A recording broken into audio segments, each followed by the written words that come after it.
Nous sommes la moyenne des personnes que nous fréquentons.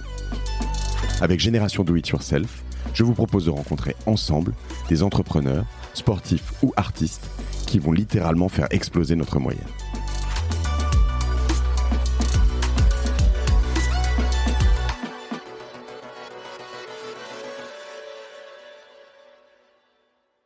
Donc je suis allé à Montréal aussi et Montréal à l'époque, bon, j'avais pas d'argent, donc je me rappellerai toujours, mais je le dis souvent, c'est un truc que je dis souvent à des jeunes qui me posent des questions. Je dis, mais moi, que je me rappelle quand j'allais à Montréal, à l'époque, j'avais vraiment pas d'argent. Et parce que souvent, les gens me disent, oui, mais on n'a pas d'argent, on peut pas voyager, etc. Puis je leur disais, mais moi, à l'époque, franchement, j'avais pas d'argent. Je me souviens que quand j'allais à Montréal, souvent, on passait par l'Islande en avion, parce que c'était le vol le moins cher. Donc moi, je montais en voiture jusqu'à Paris.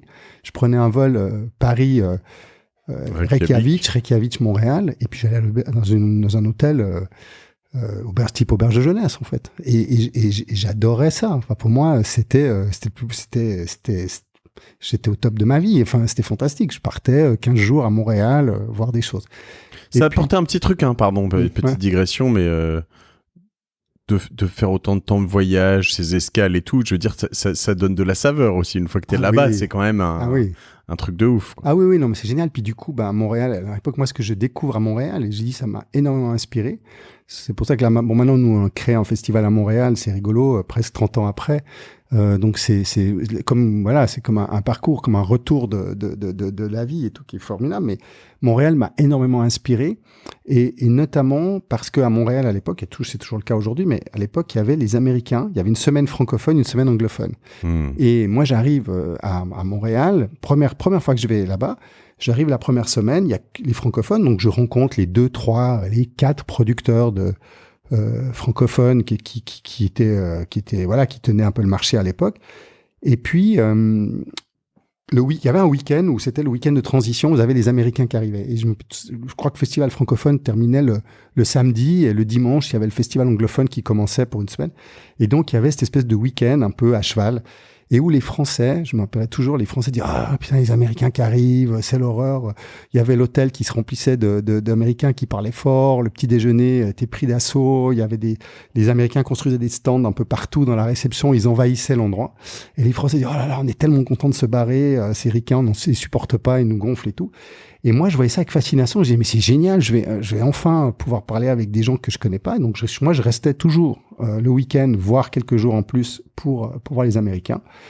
Et ce qui était super, c'est que les Américains étaient hyper ouverts. Donc, moi, j'allais les voir au bar, que ce soit des artistes, que ce soit des producteurs, des patrons de comédie club. Et puis voilà, c'était à l'américaine. Donc, on allait les voir et tout de suite, on était potes, quoi. C'était les Français sont pas comme ça? Pas du tout. Non? Toujours aujourd'hui? Il y a toujours un complexe, ou encore aujourd'hui, alors un peu moins avec la nouvelle génération, mais que je sens quand même toujours par rapport aux États-Unis, où c'est toujours un sentiment que les Américains dans l'entertainment, sont devant nous et que nous, on est incapables de rivaliser. D'accord. Un peu moins aujourd'hui. Mais avec la tech. Les Français sont moins accessibles. Beaucoup moins accessibles. C'est-à-dire que tu arrives dans un bar, tu vas parler à quelqu'un de drôle, un producteur, Beaucoup moins. Moi, j'ai toujours senti, tu vois, ce côté un peu, mais attends, c'est qui machin, qu'est-ce qu'il me veut, ça va, j'ai pas que ça à faire et tout. Alors que l'américain, j'ai toujours trouvé, au départ, en tout cas, plus curieux. Curieux de se dire, OK, bon, ce mec-là vient me parler, qu'est-ce qu'il a à me dire, je vais l'écouter. Je dis pas qu'au niveau du business, tu transformes mieux avec les Américains. Je pense que c'est beaucoup plus dur aussi derrière. Après, voilà, il y a d'autres codes et tout ça. Mais ce côté, en fait, on est potes tout de suite, ils partagent un verre rapidement, quoi. Alors qu'en France, on est beaucoup plus, mais c'est qui? Qu'est-ce qu'il me veut? Pourquoi il vient vers moi? Qu'est-ce qui m'emmerde? En gros, tu vois, il y a un côté un peu plus froid, quoi, moins curieux. Et ça, que moi, ça m'a ouvert ça m'a ouvert un truc de dingue, parce que c'est tout con, mais tu discutes avec un Américain qui est patron d'un club à Los Angeles, moi, je pense Laugh Factory, par exemple, qui est une institution sur Sunset Boulevard, Jamie Masada, que je croise à Montréal, il me dit, viens à Los Angeles, you're my guest. Et moi, quelques mois plus tard, je débarque à Los Angeles, et puis je vais le voir, et le gars se rappelle de moi, il m'invite, il me donne des tips, il me donne des coups de main, etc. Donc il y avait ce côté très ouvert. Et ça m'a beaucoup inspiré. Et en fait, j'étais pas du tout prêt à l'époque à faire le pas. J'aurais été incapable j'y ai pensé, mais j'étais incapable de me projeter et de partir aux États-Unis à ce moment-là.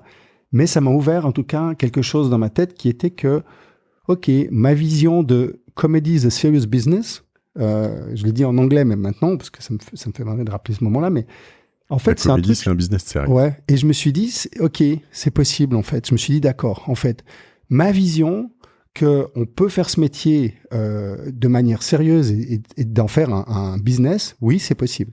Et c'était pas du tout le cas à l'époque. À l'époque, on parlait de café-théâtre, donc mon Dieu, quelle horreur. Il faut surtout pas parler d'argent. C'était une espèce de tabou absolu.